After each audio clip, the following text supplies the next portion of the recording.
Hello friends, welcome back to my channel dinner রান্নাঘর। আজকে আমি তোমাদের সাথে শেয়ার করব মাটন পায়ার রেসিপি।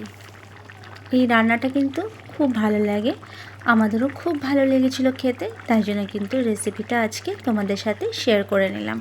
এটা খেতেও খুব মজা আর খাওয়াও খুব উপকারী। আমি জানি না কে কেমন করে রান্না করে খাও, তবে আমি এইভাবে রান্না করেছিলাম আলু দিয়ে, তো খুব ভালো লেগেছিল। তো চলো দেরি না করে চলে যাই রেসিপিতে। এখানে আমি একটা কড়াইতে রিফাইন তেল নিয়ে নিয়েছি, তোমরা চাইলে সর্ষের তেলও নিতে পারো। তার মধ্যে দিয়ে নিলাম দারচিনি, লং আর এলাইচি। একটু তেলের সাথে নাড়িয়ে চাড়িয়ে নেব যতক্ষণ মানে একটু অ্যারোমা বেরাবে এর থেকে।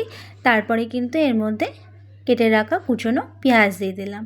এখানে আমি দুটো পেঁয়াজ ইউজ করেছি, এইভাবে ছোট ছোট করে কুচিয়ে নিয়েছি। তারপরে এটা কিন্তু ভালো করে ফ্রাই করে নেব। যারা আমার চ্যানেলে আজকে নতুন আসছো, নতুন দেখছো, তারা কিন্তু অবশ্যই চ্যানেলটাকে সাবস্ক্রাইব করে দেখো, পাশের বেল আইকনটা প্রেস করে রেখো, যাতে করে রান্নার নোটিফিকেশনগুলো সবার আগে তোমাদের কাছে পৌঁছে যায়। আর যারা সাবস্ক্রাইব করে দেখছো তাদেরকে তো অসংখ্য ধন্যবাদ জানাই। আচ্ছা, এইভাবে যখন দেখব যে পেঁয়াজের রঙটা একটু ব্রাউন হয়ে এসেছে, তার মধ্যে দিয়ে নেব আদা রসুন পেস্ট। এখানে আমি 1 চামচ মতন আদা রসুন বাটা দিয়ে নিলাম। এই রান্নাটা কিন্তু খুব ভালো লাগে, আর অনেকজন আছে এটা স্যুপ করেও খায়, কিন্তু আমি এটা এভাবে খেয়েছিলাম। আমার চ্যানেলে কিন্তু মাটন পায়ার রেসিপি কিন্তু আরেকটাও রয়েছে, তোমরা চাইলে সেখান থেকেও দেখে নিতে পারো। পেঁয়াজটা এরকম ব্রাউন হয়ে গেলেই কিন্তু এর মধ্যে দিয়ে নেব একটা গোটা টমেটো কাটা, লাল যেন লাল হয় টমেটোটা একদম, আর দিয়ে নেব কিছু কাঁচা লঙ্কা। এইভাবে কিন্তু যেই মানে আদা রসুনের কাঁচা গন্ধটা চলে যাবে, তখন কিন্তু টমেটোটা দিয়েও একটু ভাজা ভাজা করব যতক্ষণ না গলে যাচ্ছে। আর খুব শিগগিরই গলে যাওয়ার জন্য এর মধ্যে আমি একটু লবণ দিয়ে নিলাম। লবণটা কিন্তু কম করেই ইউজ করব, কারণটা আমি পরে বলে দিচ্ছি যে আমি লবণটা এখানে এত কম কেন ইউজ করছি। আচ্ছা, এইভাবে যখন দেখব যে তেলের ওপরে চলে এসেছে, তারপরে কিন্তু সামান্য একটু জল দিয়ে নেব, যাতে করে নিচে না ধরে যায় মশলাটা। ছাগলের পায়া কিন্তু খাওয়া খুবই উপকারী, তোমরাও কিন্তু মাঝে মাঝে এটা খেতে পারো, তাহলে কিন্তু ভালোই লাগে। সব সময় তো আমরা মাটন রান্না করে খাই, তবে মাটনের পায়াও এভাবে বানিয়ে খেয়েও আশা করি তোমাদেরও খুব ভালো লাগবে। তারপরে মশলার মধ্যে দিয়ে নিলাম 1 টেবিল চামচ লঙ্কার গুঁড়ো, 1 টেবিল চামচ হলুদ গুঁড়ো, 1 টেবিল চামচ জিরে গুঁড়ো, 1 টেবিল চামচ ধনে গুঁড়ো। ভালো করে এরপরে মশলাটা কিন্তু কষিয়ে নেব। যত মশলা কষিয়ে নেবে তত কিন্তু রান্না টেস্টি হবে। আর দিয়ে নেব এখানে মিট মশলা, অবশ্যই কিন্তু এটা দিতে হবে।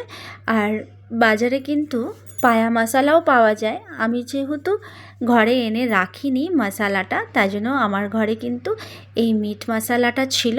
তো মিট মশলা দিয়েও কিন্তু খারাপ হয় না, ভালোই হয় খেতে, তাই জন্য আমি কিন্তু মিট মশলা দিয়ে নিলাম। অবশ্য করে এই মশলাটা দেবে, তাহলে কিন্তু খেতে খুব টেস্টি হবে। তারপরে যখন দেখব যে একদম ভালো করে কষানো হয়ে গেছে, মশলাটা তেলের ওপরে চলে এসেছে, তখন কিন্তু এই পায়াগুলো দিয়ে নেব। আচ্ছা, এখানে বলে রাখি, পায়াগুলো কিন্তু আমি গরম জল দিয়ে ভালো করে পরিষ্কার করে এটা কিন্তু আমি 2 দিন ধরে একটু একটু করে ফুটিয়ে নিয়েছি, তাই কিন্তু আর কুকারে দিতে হবে না। তাই কুকারে দিলে কি হয়, অনেক নরম হয়ে যায়, আর তখন কিন্তু খেতে ভালো লাগে না। তাই জন্য আমি 2 দিন ধরে এই মাটন পায়াটাকে ফুটিয়ে ফুটিয়ে রাখছিলাম। এরপরে কিন্তু সেই স্টক থেকে মাটন পায়াগুলো তুলে নিলাম। ওই যে বললাম, লবণটা আমি এর জন্যই কিন্তু কম ইউজ করেছি, যেহেতু আমি মাটন পায়াটার মধ্যে লবণ আগে থেকে দিয়ে কিন্তু ফুটিয়ে রেখেছিলাম। তারপরে কিন্তু এইভাবে জল থেকে স্টক থেকে ছেঁকে তুলে নিয়ে এইভাবে কিন্তু ভালো করে কষিয়ে নেব, যাতে করে মাটনের পায়ার মধ্যে সব রকম মশলা ঢুকে যায়। আর এখানে নতুন যে ছোট ছোট আলুগুলো এখন রয়েছে, সেই আলুগুলো কিন্তু আমি ভালো করে ছাড়িয়ে ধুয়ে পরিষ্কার করে এর মধ্যে দিয়ে নিলাম। আচ্ছা, আলু যদি তোমাদের ভালো না লেগে থাকে তাহলে কিন্তু আলুটা স্কিপ করতে পারো। আমাদের ঘরে যেহেতু আলুটা খাওয়া হয়, সবাই পছন্দ করে, তাই জন্য কিন্তু আমি আলু দিয়ে নিয়েছি। আচ্ছা, এইভাবে কিন্তু তোমরা অবশ্যই একবার করে খেও, আশা করি তোমাদের খুব ভালো লাগবে। আর অবশ্যই কিন্তু আমাকে লাইক কমেন্ট করে জানিও রান্নাটা তোমাদের কেমন লেগেছে। তোমরা যে আমাকে লাইক কমেন্ট করো, তাতে কিন্তু আমি খুব উৎসাহিত হই যে আরেকটা নতুন কোনো ভিডিও তোমাদের সামনে নিয়ে আসি। তারপরে ভালো করে কষানো হয়ে গেলে ওই যে স্টকটা আমি আলাদা করে রেখেছি, ওই স্টকটা কিন্তু আমি এর মধ্যে দিয়ে নেব।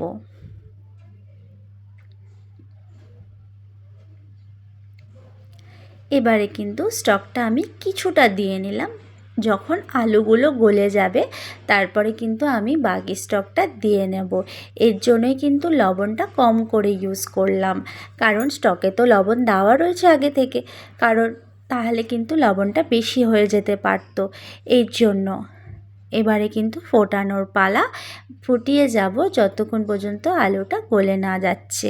দেখতেই পাচ্ছ কত সুন্দর একটা রং এসছে, যেমনি রং হয়েছিল দেখতে সুন্দর হয়েছিল, খেতেও কিন্তু খুব ভালো হয়েছিল। আমি কিন্তু এটা ভাতের সাথেই খেয়েছিলাম, তোমরা চাইলে কিন্তু রুটির সাথে পরোটার সাথেও খেতে পারো, দারুণ লাগে খেতে।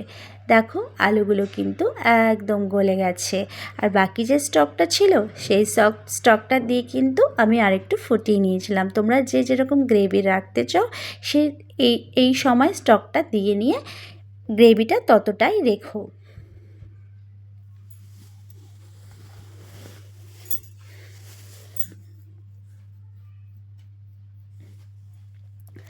আর সবার শেষে নামানোর আগে কিন্তু গরম মশলার গুঁড়ো অবশ্য করেই দেবে, এতে কিন্তু টেস্টটা আরও বেশি ভালো হয় আর খুব সুন্দর একটা স্মেলও হয়।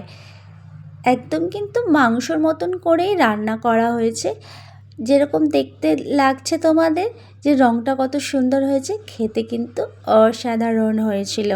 বন্ধুরা, তোমরা কিন্তু অবশ্যই এটা বানিয়ে খেও, আমাকে লাইক কমেন্ট করে জানিও, আর বন্ধুদের সাথে দেখার জন্য রান্নাটা কিন্তু শেয়ার করে নিও। আজকের রান্না এই পর্যন্তই, নেক্সট আসবো অন্য কোনো রান্না নিয়ে।